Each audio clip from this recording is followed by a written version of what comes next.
The greatest lesson I ever learned in 37 years of military service occurred to me when I was a lieutenant junior grade at the 2-year mark in my service. It shaped the entire following 35 years. My Yeah. greatest failure ever, because I assumed that the team that I was leading was ready. And in this case, it's 1983, showing my age. I'm a Lieutenant JG. I've been in a whopping 2 years. I'm 23 years old. I'm on a destroyer in Norfolk, and we are getting ready to. The Navy often deploys to different areas around the world. Normally, deployments are about 6 months on average, sometimes longer. But you go through a training cycle. You prepare. You make sure you're ready to go because now you're leaving Norfolk, and now in this case, we're going to go to the Mediterranean. So you're going to deal with at that time. You're going to deal with the Soviets. You're going to deal with Gaddafi. You're going to deal with Yeah. Assad in Syria. So you're prepared. You're trying to think to yourself, what do you got to do to get ready? One of my collateral duties, not my primary job, but one of my collateral duties was to run the naval gunfire support team on the ship. Those are the teams that actually fire the guns against targets both ashore and afloat. We did the training, we did the certifications, we did the drills, we got the score, we qualified, and I thought, okay, we're good to go.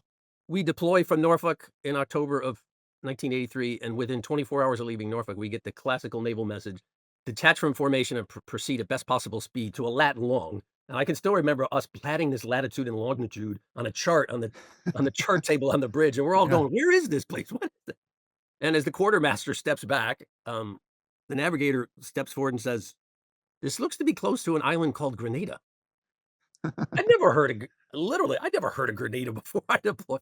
The next thing I know, we're max speed down to the island. We're the first naval vessel to show up as the rest of the, because we had some intelligence collection abilities that enabled us to generate knowledge and understanding about what was going on the island. Mhm.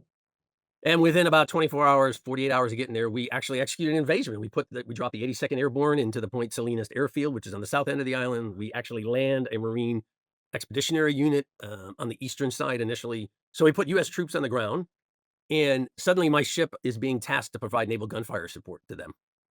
I've never trained with them. I don't have charts, for example, of Grenada. We actually had to trick the computer. We developed a grid system because we didn't have charts. So it shows you the ingenuity of sailors to get the computer system to work. And one day we get a mission to provide fire support for a SEAL team just north of the capital, St. George's, at a radio station in which the SEALs went there to blow the radio tower. While the SEALs were at this facility, they started taking fire from Grenada Self Forces as well as some Cuban engineers that were deployed. And suddenly on the radio, we get this call for fire about it. And the SEAL team is saying, look, we're pinned down. We've got several Yeah. wounded. We need to break contact. We just need you to fire some rounds. So the bad guys put their head down and then we'll break contact. As soon as they put their head down, when the rounds come in, we'll break contact and we'll move away. And I'm thinking, okay, we've trained. We're ready to go. We're executing this first call for fire. And the way this works is there's a computer system down in the kind of war room, if you will, in the center of a ship. That's where I am. And then Mhm. there's a visual set up on the bridge, and you correlate the two to make sure you know exactly where you are. Because if you don't know where you are, you're not going to aim what you're hitting at. So I get the computer solution. I'm waiting for the bridge to give me the visual solution. And my commanding officer is telling me, okay, Mike, what's going on? Why is this taking so long? I turn to my sound powered phone talker to say, where's the answer from the bridge? Does the solution correlate? And can I fire this mission? My phone talker says to me, "Sir, I don't know, but it sounds like there's utter chaos on the bridge." I go running up to the bridge, on the type of destroyer I'm on, it's just immediately below. I go running up the ladder, undog the hatch, go up, it's the middle of general quarters, everybody's in their combat gear, and I'm going, "What is going on?" And it turns out one of the petty officers on this team who was taking visual bearings on the island to make sure we had a precise Latin longitude, a precise Mhm. visual based on a chart. He says, sir, I can't do this. I can't take a life. I can't take any of these bearings." We quickly replace the guy. We execute the mission. But I said to myself, Rogers, you utterly failed in the greatest test of any military leader. You did not perform to expectations and to your training in combat. You are an utter failure. Man, and my takeaway from that experience was I will never again be part of a team that's not prepared. The way I failed was I assumed, hey, we had the training, we're good to go, we know the process. I didn't sit down with the team and say, okay, do we understand that in executing this mission and firing these guns, we are potentially going to take human lives? Are we ready for this? And is everybody comfortable with that? Because if you're not, I understand, but we need to pull you off the team.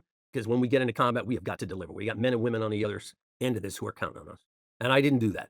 And I thought to myself, Rogers, you failed to prepare this team for actual execution. You trained them, but you didn't prepare them. And it's not the same thing. I never, ever forgot that lesson. And I spent 35 subsequent years trying to make sure that any team I was ever part of, we were always going to be prepared. So I had a reputation at times in the military. Rogers is this really focused, driving guy. And I'm going, yeah, and there's a reason, guys. Number 1, I had combat time at a very junior time in a period when this is well before Desert Storm. This is well before Yeah. the kinds of things that we saw later in the post 9/11 environment, and that experience just told me to be prepared takes a higher level of focus leadership, and we gotta really ask ourselves, "Well, what does preparation really mean, and how does that correlate to success?" And it shaped everything I ever did for 35 years.